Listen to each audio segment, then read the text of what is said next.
एक साल में हाईएस्ट लेवल पर पहुंच गए। पायलट्स खुद को डिफेंड करने के लिए अब जिंदा नहीं है।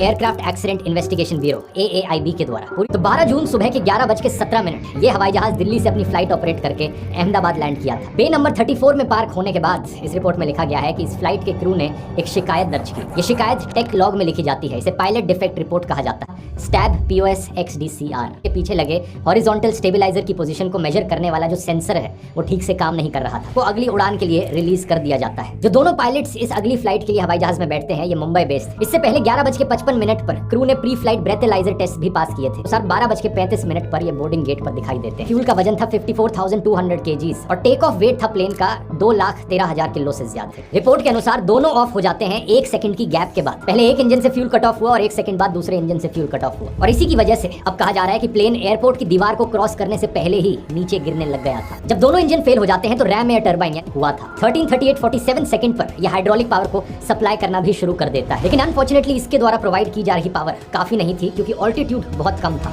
तुमने फ्यूल स्विच को कट ऑफ क्यों किया? और दूसरा पायलट जवाब देता है मैंने ऐसा नहीं किया। दोनों में से किस पायलट ने सवाल पूछा और किसने जवाब दिया ये भी क्लियरली नहीं बताया गया है रिपोर्ट में। फ्यूल सप्लाई बंद होने के करीब 10 सेकंड बाद ही 13:38:52 सेकंड्स पर पायलट्स पहले इंजन के स्विच को ऑफ से वापस ऑन कर देते हैं और इसके ठीक 4 सेकंड बाद 13:38:56 सेकंड पर दूसरे इंजन के स्विच को भी वापस ऑन कर दिया जाता है। कुछ ही सेकंड बाद पहला इंजन तो रिकवर हो जाता है, काम करने लगता है, लेकिन दूसरा इंजन बार बार फ्यूल दिए जाने के बाद भी रिकवर नहीं हो पाता। पायलट्स के पास अब तक अनफॉर्चुनेटली समय खत्म हो चुका था। 13:39:05 seconds.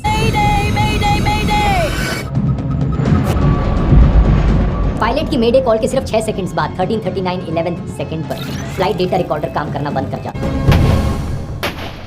Once they downloaded the information from the flight data recorder and the cockpit voice recorder, it was clear that one of the two pilots, one of the two human beings in that cockpit, placed those fuel control switches from run to cut off. Switch off होने के बाद एक pilot ने दूसरे से पूछा था why did you cut off? उसने ये नहीं कहा कि कट ऑफ कैसे हो गया। Why did he cut off?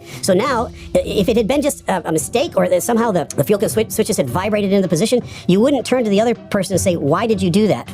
Right? You would say, what just happened? Or why did that happen? But you wouldn't say, why did you do that? Right? Why did he cut it off? लेकिन ये लोग इस बात पर focus नहीं करते कि दूसरे पायलट ने जवाब में ये भी तो कहा कि मैंने नहीं किया। स्विच ऑफ करके ये अपने ऊपर से ब्लेम हटाना चाह रहा था कि मैंने तो ये नहीं किया। इस हवाई जहाज के कैप्टन काफी एक्सपीरियंस्ड पायलट थे। 15,000 आवर्स से ज्यादा का टोटल फ्लाइंग एक्सपीरियंस। को पायलट को खुद 3,400 आवर्स से ज्यादा का एक्सपीरियंस था। इंडिया टुडे के हिसाब से दोनों में से किसी पायलट को कोई मेंटल हेल्थ इश्यूज भी नहीं थे और दूसरी तरफ को पायलट का रिकॉर्ड भी एकदम साफ था। फ्लाइट से पहले ब्रेथेलाइजर के टेस्ट को भी पास किया था दोनों ने, यानी कोई शराब के नशे में भी नहीं था। और 10 सेकंड के अंदर अंदर दोनों स्विचेस को वापस ऑन कर देना इस चीज का सबसे बड़ा इंडिकेशन है कि पायलट्स एक्चुअली में प्लेन को उड़ाना चाहते थे। इसके अलावा एक और चीज पर मैं यहाँ आपका ध्यान खींचना चाहूंगा। इस पूरी रिपोर्ट में इनके अंदर एक स्टॉप लॉक मैकेनिज्म होता है। अगर आपको इसे ऑफ से ऑन या ऑन से ऑफ करना है तो पहले ऊपर ले जाकर फिर नीचे लाना होगा, यानी कि गलती से हाथ लग भी जाए तो भी स्विच ऊपर नीचे नहीं होगा, ग्राउंड पर मौजूद हो। डिपार्चर के समय इंजन को स्टार्ट करने के लिए और लैंडिंग के बाद इंजन को शट डाउन करने के लिए। जैसे कि अगर कोई इंजन फेल या डैमेज हो जाए तो उसमें आग लगने का खतरा है, इसलिए सेफ्टी के लिए फ्यूल सप्लाई को बंद कर दिया जाता है। पायलट्स आपस में डिस्कस करके ऐसा करते हैं और प्लेन को एक सेफ ऑल्टीट्यूड पर ले जाकर ही ऐसा किया जाता है। हवाई जहाज टेक ऑफ होने के तुरंत बाद इस स्विच को ऑफ कर देना ऐसा कभी भी नहीं किया जाता। कि ऐसा हो सकता है किसी इलेक्ट्रिकल या सॉफ्टवेयर मेल फंक्शन की वजह से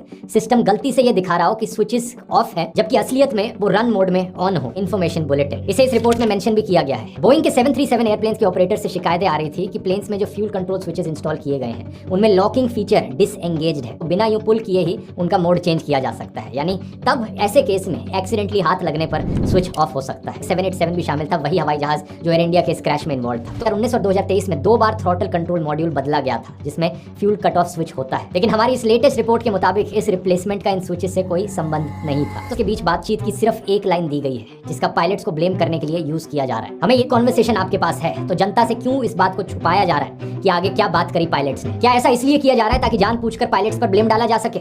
उनका कहना है कि इस रिपोर्ट की टोन और इन्वेस्टिगेशन की डायरेक्शन पायलट एरर को लेकर बायस्ड है। सीजन पायलट को भी 787 के दोनों फ्यूल स्विचेस को 1 सेकंड के अंदर टर्न ऑफ करने का चैलेंज दिया। दोनों इंजन फेल हो गए होंगे जिसके बाद बहुत ही कम समय में पायलट्स ने इन्हें रीस्टार्ट करने की कोशिश करी हो। ऐसी रिपोर्ट्स का मकसद किसी को दोषी ठहराना नहीं होता क्योंकि असली सवालों के जवाब हमें डिटेल्ड कंक्लूसिव रिपोर्ट में मिलते हैं जो इस मामले में 1 साल के अंदर आएगी। मैं बस यही उम्मीद करता हूं कि इस फाइनल रिपोर्ट में पायलट्स के बीच हुई पूरी कॉन्वर्सेशन को पब्लिक किया जाए और जनता के सामने यहाँ पर सच बताया जाए, चाहे सच कितना भी कड़वा क्यों ना हो।